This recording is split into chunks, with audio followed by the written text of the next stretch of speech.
In this morning's conversation, we're going to discuss how to set your rate and decide what to charge as a freelancer, and what internal and external influences play a part in you deciding what to charge and what you can charge. And we're also going to talk a little bit more about money and increasing your income, being self-employed. You can be afraid of failure, but far more of us are afraid of success. So let's take away that fear today and discuss the mechanics behind how charging for your service works. And we're also going to answer the question, is it unfair for business owners to earn as much money as they do, even if they put in the same amount of time as their employees? And even though we're not in kind of the employee space, the idea is, as a business owner, you can charge more than you might think. Welcome to the show, Go Back to Bed, where we wake up way too early to discuss what really matters in life and business, and why the home should be at the center of your solar system. I'm going to bring you into a world where entrepreneurship is a way of living, not just a way to make a living. In our conversations, you will get practical advice to help you start your day with clear priorities and confidence to pursue your goals. Most importantly, you will learn how to find your voice, meaning you know what you believe, you know what you want, you know what you stand for, and you become the writer and director of your personal and professional life. Our quote for today is, "The rich invest in time, the poor invest in money." Warren Buffett. In other words, those who build wealth, they see their time as the most valuable thing. And they're constantly innovating on how to make more money without increasing the time that they're spending. So how to increase how much they're earning per hour of time invested. Because time is limited. It is one of the scarcest resources we have. And it's important that we recognize that. So those who stay poor, they only trade time for money, and they see their time as having a fixed price. They see it as they have this income ceiling, and they're like, okay, my time is worth $35 an hour, and that's the ceiling. And you have to get out of that thinking. So that's the wage I deserve. My time's worth $35 an hour. I don't know about you, but 1 hour out of your life, to me, it's worth a lot more than $35. But you have to grow into a spot where you can charge more. So those who are rich, they invest their money so that it multiplies. And those who are poor, they spend their money, or they just save it and do nothing with it, and then it doesn't grow a ton, maybe a little bit. So we'll be talking today about how being self-employed really gives you the opportunity to keep expanding your income without increasing how much time you're working. And this really plays off of what we discussed in earlier episodes about working 20-hour weeks, but continually increasing your income. So most employees, they're used to working overtime in order to get extra money. They're like, okay, to get paid more, I just need to work overtime. Because they don't want to wait around for a 3% raise once per year or for that Christmas bonus. And so they work overtime and they burn out. Now, before getting into how often or how to know when to decide your rates, I want to expand a little bit more on something I talked about in the previous episode regarding capitalism and how many people think it's unfair that business owners take home such a big pay. Because you need to switch your thinking on this in your own mind if you expect to find success as a freelancer, because you are now the business owner. So if their business is very large, they're taking home a substantial amount sometimes. For small businesses, they're not taking home millions of dollars, but they're still taking home they're taking home most of the profit, if not all of the profit. But is that fair? Is that fair that a business owner takes home more money than his employee if he works the same amount of hours as that employee? So first, I want to explain a little bit about what goes into starting a business and why that affects what the business owner deserves. So starting a business, and you probably are already experiencing this if you've had a little bit of time to get your business going. Starting a business requires massive financial risk from the entrepreneur. The definition of an entrepreneur is that it is somebody who is willing to take financial risk to start a business, and they're inheriting all that risk. So if you're willing to take a bigger risk to solve a problem in the world, you deserve to get paid more for that, because there's many people that aren't willing to take that risk. So there's less of you. So there, an entrepreneur there's not as many people willing to take on that risk to solve a problem and to ultimately better the world or help other people. So you deserve to be compensated for taking on that risk. Entrepreneurs often put in hundreds and hundreds of hours building their businesses and barely getting paid for it at first. You're putting in a lot of what feels like volunteer work for a while. And that work goes into you getting educated on what you need to get educated on regarding business and regarding what you're doing, on building certain skills. It goes into also trying to find those first few clients and all the time invested in that you're not getting paid for. And any work that you have to do for free up front just to build some kind of portfolio, and also develop your skill set. And so it's hard to get work when you don't have a resume yet or testimonials. And so it requires working for less up front, just to build up enough of a portfolio to then be able to convince more clients to pay you. And so an entrepreneur, they invest a ton of time in becoming an expert in something so that they can then charge a premium for someone else to then benefit from that expertise. There's the parable of the locksmith, if you've heard of it before, where this locksmith spent many, many years learning how to pick a lock. And he shows up to a guy's house, and it takes him 3 minutes to pick and unlock the door. And he's like, all right, it's going to cost you $150. And the guy's like, geez, 150 that took you 3 minutes. 150 for 3 minutes? That's, if I do my calculations correct, that's a extremely high amount of money per hour. It's like thousands and thousands of dollars per hour.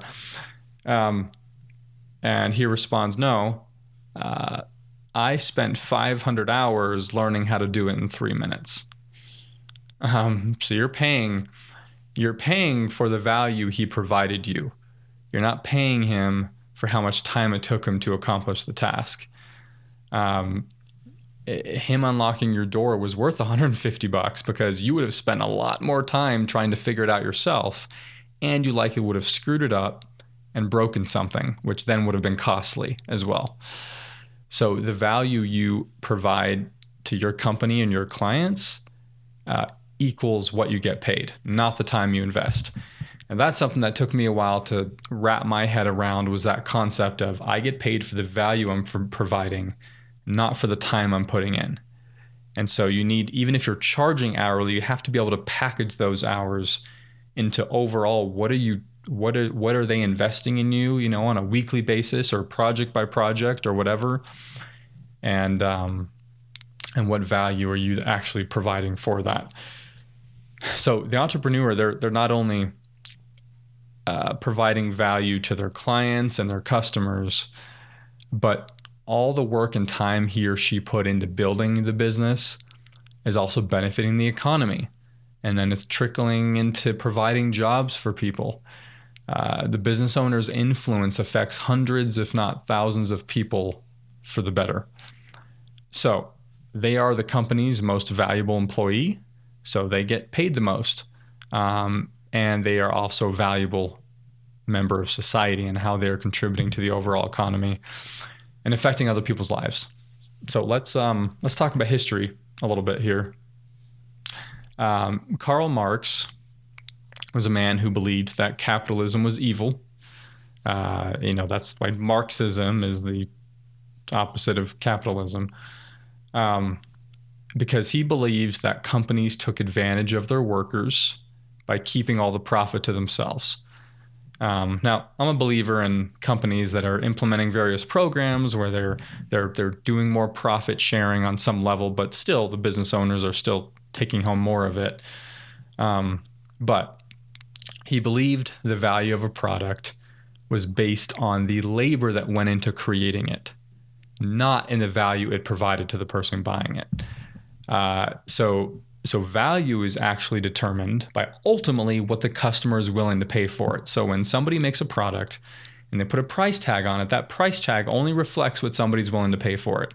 It does not reflect how many hours and how many people went into making it. It just reflects what somebody's willing to pay for it. And so the amount that somebody's willing to pay for it has nothing to do with what it costs to produce. It has to do with what benefit they believe it's going to provide in their life. And then what are you willing to pay for that benefit? They're paying for the result. And the same thing applies to you as a freelancer. And that is a natural law that Karl Marx didn't understand. That you can only charge what somebody's willing to pay. And if a product doesn't sell, it's ultimately the business owner's money that's at risk. And if, let's say you created a product and it took $1,000 of labor and materials and everything else to produce the product, but there's nobody willing to pay more than $500 for that product. That's a loss, right? You're not even breaking even. That's just a bad product. So it regulates itself. You don't end up producing that product, or you figure out a way to make it for much cheaper. But it just means that it's not a good product because what it costs to make doesn't match. It needs to be less than what people are willing to pay for it. So that's how that works, and that's how it applies to your rate as well. And we're going to get even more into that in a little bit. That's why capitalism is so important to embrace and understand and be okay with. And don't believe the lies and myths about capitalism, because it regulates the evil. It kicks the evil out. It really is a self-regulating system. So you don't need to be worried about it. And in order for you to find success being self-employed, you have to be an advocate for capitalism, or you will not succeed. You will limit your potential massively, and you'll definitely struggle a lot more. So an entrepreneur keeping the profit basically compensates them for the enormous risk that they took on to start and grow the business. And when the company does well, the employees get paid more, and everyone benefits from that. Now, I do believe that companies with integrity, and there are many, they can find ways of, again, sharing profit and so forth, through offering shares, bonuses, and various incentives. But not everyone can just get paid the same, and they cannot get paid the same as the business owners, because then there's no incentive to improve your skills, right? Thus, the product and the service the business is offering is not improving, and ultimately people's lives are not improving because there's no original incentive for anyone to develop their skill set. Or for the people to develop and improve the product. So yeah, overall, it's absolutely fair for business owners to get paid more than their employees, to basically pay them back for everything they invested in getting that business going in the first place, which made it even possible for that person to have a job. Now, I'm growing a business through a slightly different model. I'm not hiring employees. I'm hiring freelancers. My whole team are freelancers. Everyone on my team is a contractor because I want to support small businesses to the extent of actually hiring contractors who own their own business. So I can help their business grow, and they in return can help my business grow. And they get to decide what to charge, and thus they can't complain about what they get paid because it's in their court. They get to decide that. Now, they can't just choose a number for the heck of it. There are factors involved in what you can charge, and that's what we're going to get into. But also, they take on more risk because they're running their own business, and thus they must find multiple clients to stay in business and be able to be compensated for that. But that does mean that they get to charge more as an employee than they would be earning as an employee doing the exact same job. And what's great about that model is that I save money by hiring freelancers, even if their hourly rates are higher, because I only pay them when I have work for them to do. I'm not just paying them for a set amount of hours, and if I don't have work for them, I'm still paying them. I'm paying them for the work they do and the value they provide me. So my overhead's much lower. I'm not providing benefits, and I'm not paying half of their Social Security tax like I would be if they're an employee. So it helps me as a business to grow quicker and to ultimately then feed the economy. It helps them to grow, and it's a huge win-win to be able to have that startup model where everyone on my team are freelancers. And I encourage any other business owner out there who is trying to grow a business to consider not hiring employees and instead hire freelancers for a while. I'm probably going to only have a team of freelancers for quite a while. I hope that I can continue to see how large of a team I can build of only freelancers. And a freelancer, they get to diversify their income, which in my mind is actually way less risky than being an employee. Because if one client bails, you still have income from other clients. You don't just lose all your income at once. Now, let's move on to how to set your rates as a freelancer.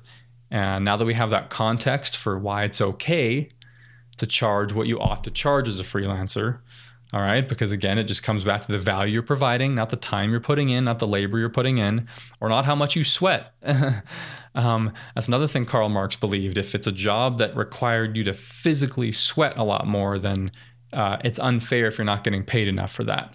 But again, you could work really, really hard and sweat a ton creating a product that nobody wants, or they're only willing to pay a certain amount. And so you can only get paid so much for that. So it just means you need to alter what you're doing. So don't feel guilty by charging what you deserve, and don't feel as if you're taking away from other people by charging more. Don't be afraid of success. This is what we're going to address right now. So what affects your rate as a freelancer? What influences what you can charge? What are the factors involved in that? First, your skill set. How fast you can do the thing you do and how well you can do the thing you do has a huge impact on what you can charge. And that is definitely something that has one of the biggest effects on what you can charge ultimately, because that then affects the quality of service you're providing, which is your product. Now, ultimately, the actual dollar amount is relative, and it depends on what benefit your talent provides to your customers and clients. And that varies depending on what the skill set is. So you could be really, really good at video editing and super fast at it, but if the video that you're editing for a client won't provide any value to their business and is not going to increase their sales, then they're not going to be willing to pay much for it, if anything, for it. Which brings me to the next point, the next factor, which is supply and demand. As a freelancer, you need to study and deeply understand how supply and demand works. Does that ring any bells from school? You might have learned it, but not really learned it. Supply and demand will affect what you get paid more than anything else. How many freelancers are out there doing what you're doing? That's the supply. If there are more freelancers than there are clients looking for that freelancer, then you can't charge as much because the supply is greater than the demand. So you as a resource is not scarce. But if the demand is higher than what the supply is, then you can charge more because people are willing to pay more for a scarce resource. Why do you think diamonds cost so much and precious metals? They are scarce resources, so people are willing to pay more for them. Now, people have to want diamonds, right? There's plenty of scarce resources that aren't worth anything because people just don't want it. A diamond is a pretty rock that people want, so it adds more value to it as well. Now, so likewise for you, people have to want your service and talent for the demand to actually exist. Just because you're a scarce resource doesn't mean there's demand, right? They have to actually want it. Now, this applies to wages too, this law of supply and demand. A company offers a wage for a job, and if nobody's willing to do the job at that wage, they're forced, through that natural law of supply and demand, they're forced to increase it in order to fill the position and find somebody who is quality enough. Likewise, an employee can pitch higher salary if they know how to sell themselves, and either the company's willing to pay for it or not. So I believe that the government just needs to stay out of wages entirely because it will self-regulate itself. And people will actually get paid more than the minimum wage on average if companies were allowed to operate in a truly free market, because people would feel more empowered to not only accept a job unless it pays enough, but the companies will realize they have to offer enough to find quality people. So it regulates itself by the law of supply and demand. And it really is a law of nature that keeps things in order. Now, so my own experience with supply and demand in my own freelance business is a good example of how this works. So when I shifted, so I started out as a video editor, but there got to a point where there's quite a supply of video editors, and I could only provide so much value to a company through the video editing alone. And so I hit a ceiling in my income, and I really couldn't expand it beyond a certain point. And so I decided to shift into being a YouTube marketing expert and helping with their YouTube strategy and stepping beyond just editing the YouTube video. Now, when I started to offer my services as a YouTube expert, it's right when there was growing demand, but still very little supply. And so I was in a niche within video marketing, and even video marketing as a service in and of itself is more scarce, and so it's more specialized and you can charge more. But because you're not just a jack of all trade marketers, you're specifically a video marketing expert. So that alone gave me more of a focused niche that could help me charge more. But then when I narrowed it down even more further into YouTube, it really made my position a fairly low supply of other freelancers doing that. And so I was able to charge more upfront simply because of the law of supply and demand, and that I was one of only a few, and there was more demand than there was supply. Even though my experience wasn't as extensive, I was able to charge more simply because of the law of supply and demand. Now, and again, that's not immoral, because if I don't produce good enough work for the client, then that will also self-regulate, because they will hurt my reputation, give me a bad review, make it harder for me to find other clients, and I'll go out of business. And so I had to get educated enough and gain enough skills as quickly as possible so that I could deliver the amount that they were paying for, so that they could walk away feeling as if it was worth what they paid. Ultimately, as long as your customer or client walks away feeling like they got what they paid for and they didn't pay more than what they got, then it is a good exchange. It's a moral exchange. The next factor that affects what you can charge as a freelancer is your experience. How many times have you done the thing you do? And How big is your portfolio of results that you've produced for other clients? It's much easier to pitch higher rates to a client when you can show them results that you've achieved for past clients. It just gets easier and easier, the sales process, when you have results to show and you have testimonials. And it makes them willing to pay more because it makes you a more valuable resource. So this one can actually override the previous one of supply and demand. So I did say supply and demand is one of the most important, and it is initially as a baseline, but your experience can override that. Your skill set and your experience. Experience doesn't just mean you've been doing it a long time. You actually have to have results that you've achieved over a extended period of time. So this is the exception to supply and demand. It overrides it. So let's say that there are 100 businesses willing to pay for a YouTube marketing consultant, but there are 200 freelancers offering that service. If you're just basing it off the law of supply and demand, the supply is twice the demand.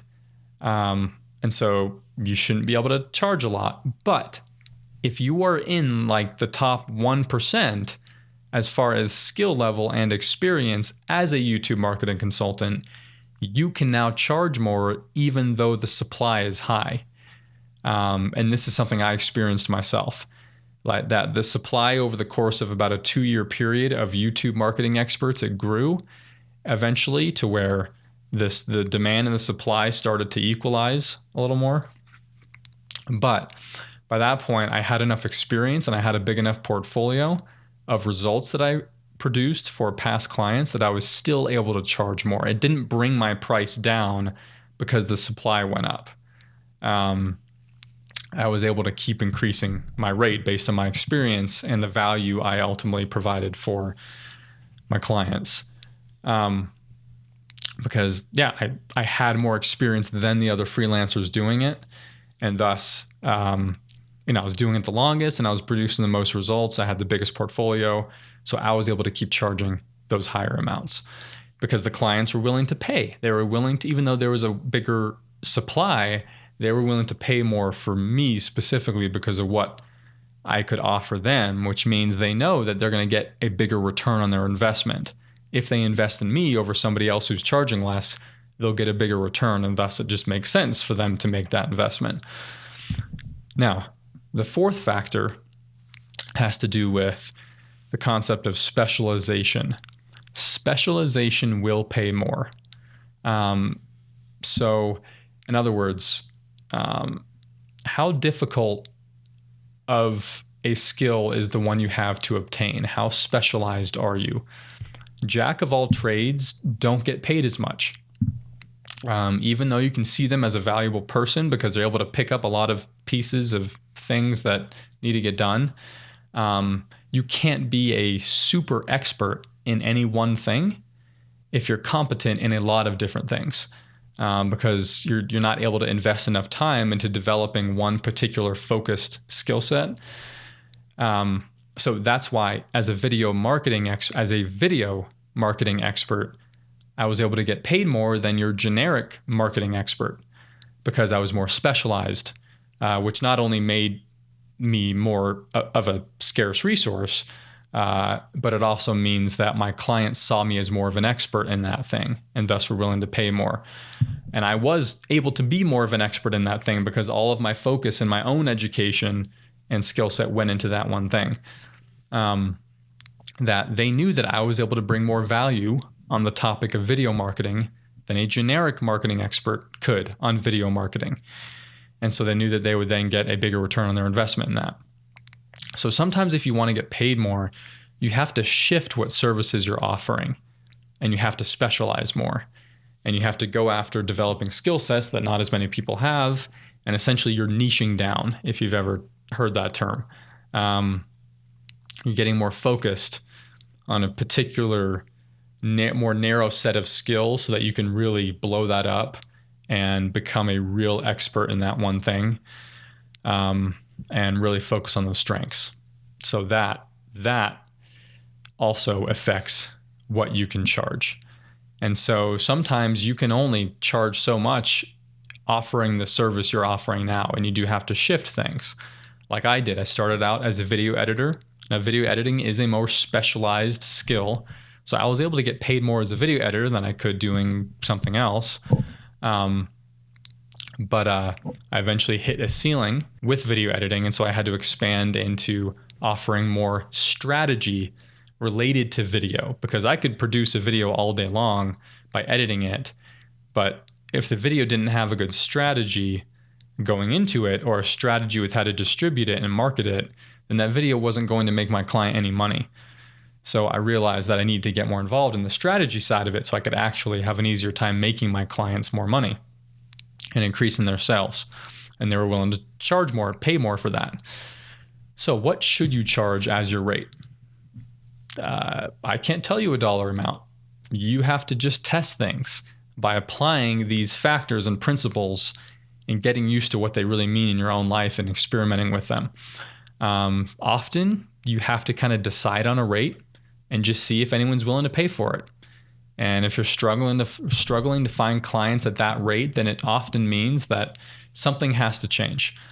And it's not always the rate, but a lot of the times it might be the rate has to change. That your skill level or your knowledge or the size of your portfolio isn't big enough for clients to see that rate worth it to them. So obviously you don't want to just reduce your rate. You want to increase your skill set and you want to increase your knowledge, or you might need to shift the thing you're doing or focus and specialize more. A shift has to happen if you're just not finding clients. Now, another huge factor that may be preventing you from finding clients is that you just don't have good enough sales skills. So that was me. I had great video editing skills and skills related to video marketing. But at first, I still struggled to find clients. And I also was offering a rate that made sense based on my skill set, but I didn't have good sales skills. So I didn't know how to communicate the value that I had to a potential client, even though I had that value. So you have to learn sales skills as a freelancer. And that's definitely something that we will learn in a future episode, all about sales. That's something that definitely held me back. I was afraid of it. I thought sales was a bad thing and so forth. So I avoided trying to get really good at it.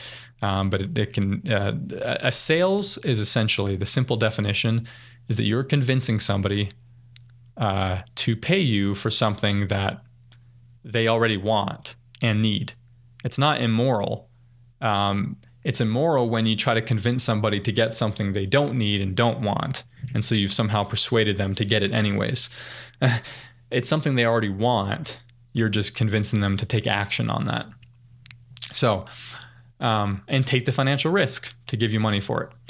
So if you're just starting as a freelancer, I recommend auditing yourself, and based on the factors that I mentioned, and then also intuitively deciding on a rate and then experimenting with it. And yeah, you can look at what other freelancers are charging for that same thing, but don't get too hung up on trying to research market rates, because that can throw you off as well. And it's not necessarily accurate, because sometimes those rates are being compared to wages for that thing too. It doesn't have anything to do with if you're self-employed. Because if you're self-employed, you have to charge more as well, because you're covering your own overhead. You're paying more in taxes. You are investing a lot of time in your business where you're not doing work for clients that you have to be compensated for. So you have to charge more in order to walk home with enough money to cover your income, your living expenses. Now for me, as I was raising my rate, I was constantly having to test higher rates and just seeing what took. And sometimes it didn't work, and other times I got it right. And somebody was willing to pay that higher rate, and then it validated it. Oh, okay, somebody's willing to pay that higher rate. Let's go with that now. Sometimes you just need to be patient with your own development, because it takes time to increase that rate based on all the factors we discussed today. And so be patient with that process, but be actively working on that process. Ultimately, I want you to be thinking about the value that you're providing to your clients. How is your work affecting their business growth and sales? And then you can think of yourself as not an expense, but as an investment that they're getting a return on. Your client invests in you and they're expecting a return that is greater than what they invested in you. So you have to learn business as a freelancer. You have to learn how return on investment, how ROI works, how sales works, regardless of what you're doing. It doesn't matter if you're designing logos, writing, you need to learn business and how it works because one, you're running your own business. So you got to learn it for yourself to find success. But you also have to learn it so that you can understand where your clients are coming from and what they want and what they need and what they're looking for, so that you can really get in your head. And that makes the sales process a lot better when they're like, oh, you really get how it really doesn't, it really impresses a potential client when you approach them, as you're pitching your services, you're telling them how your services are going to make an X, Y, and Z return on their investment. And you're showing them that you get what they want, that you get them. You get that they're motivated by basically they're investing in you and they want to make a return on that. And that impresses them and that makes them want to pay you more and want to hire you because they see that you don't just care about getting paid for your time. You actually care about what value you're providing for your client. And that's what's going to make them want to work with you. Because you don't want to just be an expense. And they love it when you see that and recognize that. So in another episode, we'll get more into the differences between hourly and flat rates. There's a lot more to discuss regarding this because sometimes offering a flat rate is one way you can convince your client to pay more for something than they wouldn't have paid for if you were charging hourly. But that's another topic for another time. Hourly is often safer if you don't have enough experience yet, so that you don't screw yourself over by undercharging on a flat rate and you end up walking home with a lot less. You need a lot more data before you can start getting away with charging flat rates and knowing that you're going to make enough money from the time you put in. So there's definitely a science behind how to charge, whether it's hourly, flat rates, weekly rates, whatever it is you do. We'll get into that in a future episode. But I just wanted to discuss today the factors involved in what affects your rate so that you understand what goes into that. It's not just about just choosing a rate and increasing it whenever you want. There are forces that affect it you have to be aware of. So invest in your time by constantly improving the value you're providing with your time. And don't be afraid to earn more money. There is enough for everyone on this earth to live comfortably. There is enough resources for everyone. God didn't screw it up when he decided how many people were going to come to this earth. He didn't mess it up. The limited resource is the one where people don't believe in themselves enough. The only limited resource is people's own limited beliefs in themselves. And they need to be taught. They need to be empowered on how to have more of a belief in themselves so that they can rise up. So don't be afraid of success.